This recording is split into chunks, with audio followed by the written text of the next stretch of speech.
Morning. Good morning. How are you this morning? Good. How are you doing? September 28th, I think it is, 2011. Is that right? Correct date? I think so. It's Wednesday, actually. Good. And looking forward to hearing all about you. And can you tell us your name again for us? Russ Alexander. Wow, I like that. You're sounding very nice. The speech is pretty good this morning, isn't it? Not bad. Yeah, your speech is doing very nicely. Good.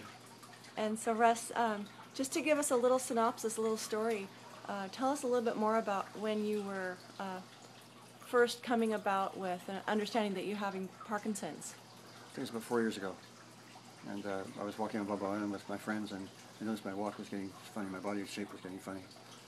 So I thought that maybe it was a motorcycle injury I had years ago.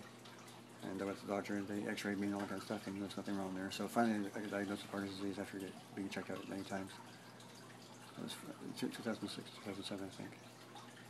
And how has it affected your life? Can you give us the Reader's Digest version?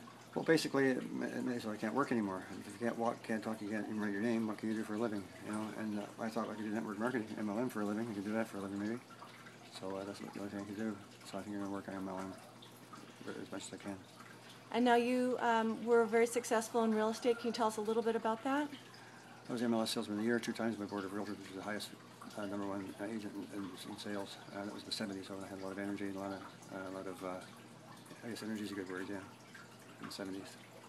Good. And I had my own real estate office. I had 42 people working for me. I was very successful in real estate at the time, but you know, all the money's gone now, unfortunately, over the period of time. And now I'm scrambling around here at this stage of life. And tell us a little bit about where all that money went. And did you have cars or different possessions? I had a car. I had a lot of cars. I didn't lose money on the cars. I lost money in real estate, ironically. I would invest money in real estate, and if I had all the money I earned and kept in the bank, I'd be in good shape. I invested it in real estate and lost a lot of money when the market went down, that sort of thing. I went through two recessions. I lost a lot of money during those times. My down payment disappeared when the economy went bad. It happened to a lot of people. I don't feel bad. It just happened to a lot of people. It's not just me. And tell me about your medical condition and how that affected you financially as well. Well, not being able to work, you can imagine, if tomorrow you have no income, zero income, what could you do for a living, and how would you live? It's very difficult. I'm living on disability now, and my disability is very limited, and it's very difficult to make it every month. It's real tough now. What type of disability are you on? Is it permanent or not permanent? It's permanent, yeah, it's permanent. Permanent disability, and tell us a little bit about your operation that you had? I had a deep brain surgery, and the results of it are not that great. I don't think I really gained that much from it. $80,000 operation I had 3 years ago.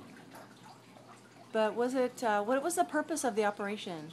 Just eliminate dyskinesia, which I still have a little bit of it now, and eliminate the trembling, and to make my walk and talk better. It basically made my speech worse, and my walk is not affected at all, and it did help with the dyskinesia and did help with the trembling. So did it help you with the trembling and the shaking? Yes. Okay, so that was that, but how about the walking at the time? How was that for you? It's about the same as it was. So can you describe what that's like, the type of walking you were doing? I have freezing, which means that I just freeze, and when I'm walking along, all of a sudden just like somebody shut the key off. And the walking, I'm in a big open area like a yard is fine, but in tight areas like doorways or there's lines in the pavement, or there's tight narrow hallways, or people or something ahead of me kind of in my way, barricading me, whatever, it really is noticeable. So you had this operation, and this is a pack that you have right here? Yes, right here. Yeah. And it's a battery pack. It goes up, simulates the brain. And so it gives a message to the brain to stop the tremoring and the shaking, and that was successful. That part of it was successful. Yes. Well, good. Now, I know that you've been on ASEA for a while. How many weeks have you been drinking ASEA? About 3 weeks now.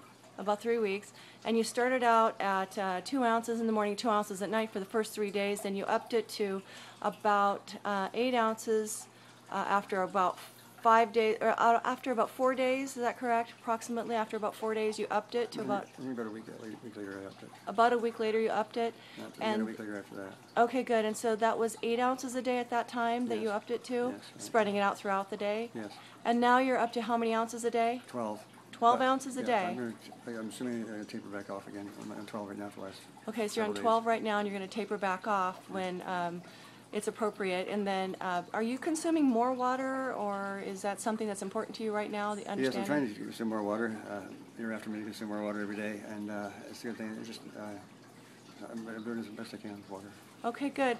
So previous to ASEA, you were stopping a lot in your walk, and every little thing would make you stop. For example, a narrow hallway or a crack, just lines in the pavement, things like that. And so now what I'd like you to do for us is let us know what is this mechanism that keeps you from shaking, that has been recently turned off. Is that correct? Yeah, it turns off to see the effect it would have, and it really hasn't had much of an effect. Actually, my speech is better, my walking's actually gotten better since I shut it off. So now wait a minute. This is something that keeps you from tremoring and shaking, and when you turn it off, it makes your body goes back to tremoring and shaking when you turn it off normally? Normally, yes. And so what has happened for you now? It's not doing that. What's not? Your body's not what? There's definitely an effect.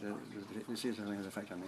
You're seeing that you're not tremoring and shaking? No, Is that no, is that my understanding? Let me take a look at your hands.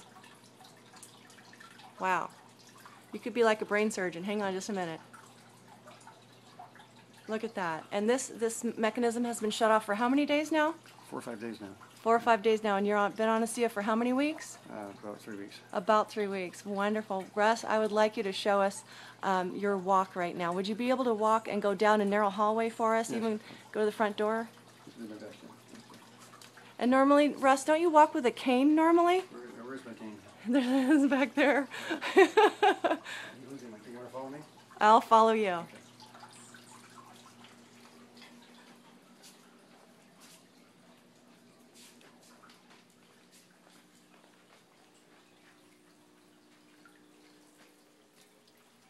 Wow, look at that.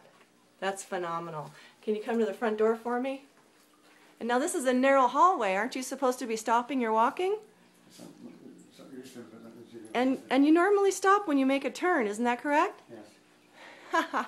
Congratulations, Russ. Thank This you. is phenomenal. And so Big benefit so far. See how long it lasts.